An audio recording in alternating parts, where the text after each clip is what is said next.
Les sujets captivants méritent qu'on s'y intéresse. À titre d'exemple, le 22 avril 2022, le Grand Collisionneur de Hadron, un gigantesque accélérateur de particules situé dans le laboratoire européen de physique des particules en Suisse, a été redémarré. Une année plus tard, nous vous proposons une mise au point sur les travaux réalisés par les scientifiques à l'aide d'accélérateurs de particules tels que celui-ci. Vous découvrirez en outre les activités du Grand Collisionneur de Hadron depuis son redémarrage l'année dernière. Nous nous interrogerons ainsi sur des concepts tels que l'énergie sombre, la matière noire et d'autres idées qui remettent en question notre vision classique de la physique et de l'univers. Cela vous paraît passionnant, n'est-ce pas? Alors bouclez vos ceintures et c'est parti pour une nouvelle vidéo. Avant d'aborder le sujet des accélérateurs de particules et du Grand Collisionneur de Hadron, permettez-moi de faire un bref rappel. Cette chaîne est consacrée à divers sujets d'astronomie et d'astrophysique, ainsi qu'à l'actualité de l'exploration spatiale. Pour en savoir plus sur notre catalogue de vidéos, abonnez-vous et regardez nos vidéos précédentes. Alors, commençons par les notions fondamentales. Qu'est-ce qu'un accélérateur de particules et comment nous aide-t-il à comprendre les lois de la physique?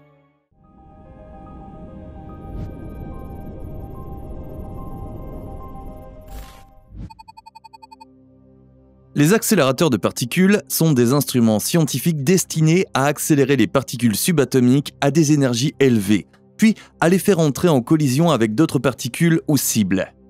Bien qu'il existe de nombreux types d'accélérateurs de particules, tous fonctionnent généralement selon les mêmes principes. Les particules à accélérer sont d'abord injectées dans une chambre à vide afin d'éliminer toutes les molécules de gaz susceptibles d'interférer avec le processus d'accélération. Ensuite, les particules sont guidées dans une série de tubes ou de cavités, où elles sont soumises à des champs électromagnétiques alternatifs qui les propulsent vers l'avant. Plus les particules gagnent en énergie, plus elles se déplacent rapidement, jusqu'à ce qu'elles atteignent une vitesse proche de celle de la lumière. Elles entrent alors en collision avec une cible ou avec d'autres particules, et les interactions résultantes sont détectées par divers instruments tels que des caméras ou des détecteurs de particules. En 1929, le physicien américain Ernest Lawrence et son collègue Stanley Livingstone ont créé le premier accélérateur de particules à l'Université de Californie, à Berkeley. Leur appareil, appelé cyclotron, utilisait un champ magnétique pour accélérer des particules chargées telles que des protons ou des deutérons, sur une trajectoire circulaire. La découverte du cyclotron a permis de produire des particules de haute énergie en laboratoire. Il était également beaucoup plus efficace et rentable que les méthodes précédentes d'accélération des particules, qui impliquait l'utilisation de grandes machines électrostatiques aux capacités limitées. Le diamètre du premier cyclotron, construit par Lawrence et Livingstone, n'était que de 11 cm, mais ils ont rapidement agrandi leur conception pour produire des machines plus puissantes.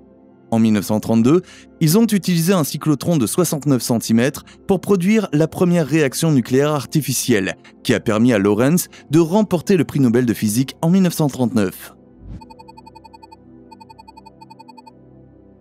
Au cours des décennies suivantes, les cyclotrons et d'autres types d'accélérateurs de particules ont été utilisés pour réaliser de nombreuses découvertes importantes dans les domaines de la physique des particules, de la physique nucléaire et de l'imagerie médicale.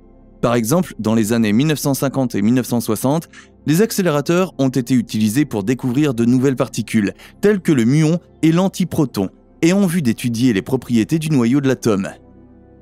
Ces données ont ensuite été utilisées pour la radiothérapie, qui fait appel aux rayons X ou aux protons pour traiter les patients atteints de cancer et pour les techniques d'imagerie en médecine nucléaire telles que la tomographie par émission de positrons. Toutefois, pour les besoins de l'astronomie et de l'astrophysique, les accélérateurs de particules sont principalement utilisés pour étudier les éléments fondamentaux de la matière et les forces qui les régissent. La collision de particules à haute énergie permet aux physiciens de créer et d'étudier de nouvelles particules qui n'existent pas dans la nature. Parmi les découvertes réalisées grâce aux accélérateurs de particules, citons le boson de Higgs, responsable de la masse des particules, et le quark supérieur, qui est la particule élémentaire la plus lourde jamais connue.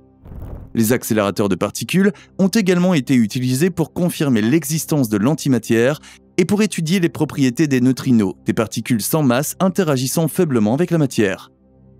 Pour les astronomes, l'intérêt de ces machines réside dans leur capacité à aider les scientifiques à étudier le comportement des particules dans des conditions extrêmes.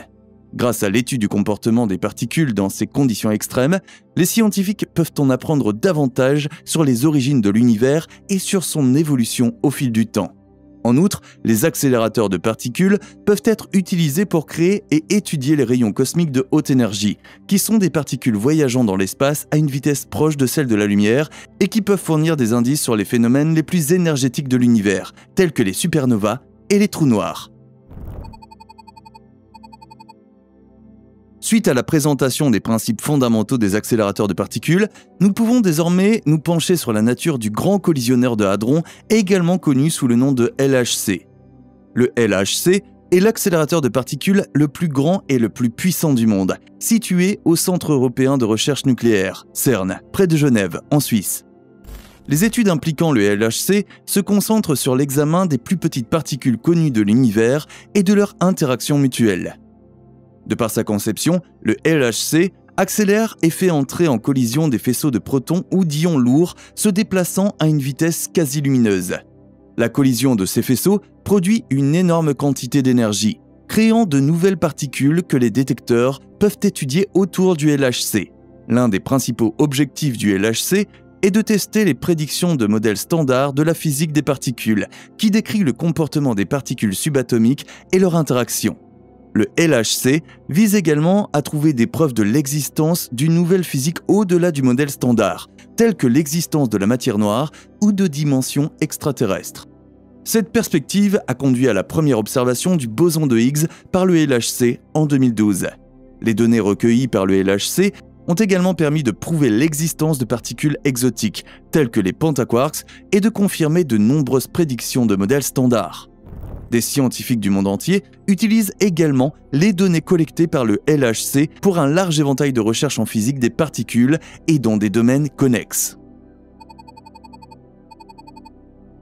Il est intéressant de savoir qu'à l'époque où le LHC était en cours de planification, certains pensaient que son utilisation pourrait mettre fin au monde. En effet, la taille de cet accélérateur de particules était telle qu'il risquait de créer un trou noir susceptible de détruire la Terre. Heureusement, aucun résultat probant n'a été obtenu depuis les 2 premiers essais, et nous en sommes toujours au 3e essai de l'appareil. De précédentes études, menées à l'aide du LHC, ont permis aux chercheurs de tester des hypothèses sur la matière et ses origines dans le Big Bang. Depuis lors, les scientifiques espèrent s'attaquer à des questions aberrantes auxquelles nos théories actuelles de l'univers n'ont pas encore apporté de réponse. Étude de l'énergie et de la matière noire pour répondre à des questions telles que celle de savoir pourquoi il y a plus d'antimatière que de matière, et ainsi de suite. Le sous-produit des particules X dans le plasma de quarks et de gluons, produit lors d'un test effectué par le grand collisionneur de hadrons, en est un exemple. Les conditions pour de tels matériaux sont virtuellement impossibles en dehors des circonstances du Big Bang. Depuis lors, des rénovations ont été apportées à l'accélérateur afin d'améliorer son système. Ainsi, les aimants supraconducteurs de la structure de l'accélérateur peuvent accélérer les particules à un degré encore plus élevé, ce qui ouvre de nouvelles perspectives aux scientifiques. La 3e phase a permis de recueillir suffisamment de données pour étayer l'existence de 3 variantes de quarks. Ces particules élémentaires constituent les éléments fondamentaux de la matière lorsqu'elles se combinent avec d'autres quarks ou particules pour former les protons et les neutrons. Les scientifiques ont distingué ces nouvelles variantes par leur structure. Les combinaisons de 4 quarks ont été appelées tétraquarks et les combinaisons de 5 quarks ont été appelées pentaquarks. La rareté de ces structures est illustrée par le fait que les protons et les neutrons connus de l'homme ne sont constitués que de 3 quarks, ce qui montre à quel point ces découvertes vont au-delà de ce que nous connaissons habituellement. Jusqu'à présent, ces particules respectent la logique traditionnelle de la physique, connue sous le nom de modèle standard. Alors que les chercheurs au LHC espéraient quelque chose qui révolutionnerait notre compréhension de la physique, ils sont confiants dans le fait que les capacités du LHC permettent maintenant de découvrir des objets inédits dans l'univers. La 3e phase du fonctionnement du LHC devrait s'achever en 2024. Ces travaux permettront de découvrir bien d'autres choses et de mieux comprendre l'univers à ses niveaux les plus élémentaires. Au terme de cette période, le LHC fera l'objet d'une nouvelle série d'améliorations afin d'accroître sa capacité. Peut-être pourrons-nous alors accélérer des particules à la vitesse de la lumière. La suite des événements nous le dira.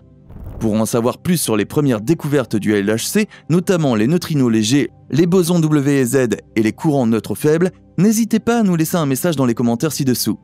Nous vous invitons également à découvrir les autres vidéos recommandées pour stimuler votre intérêt pour l'espace. À bientôt sur le Space Express.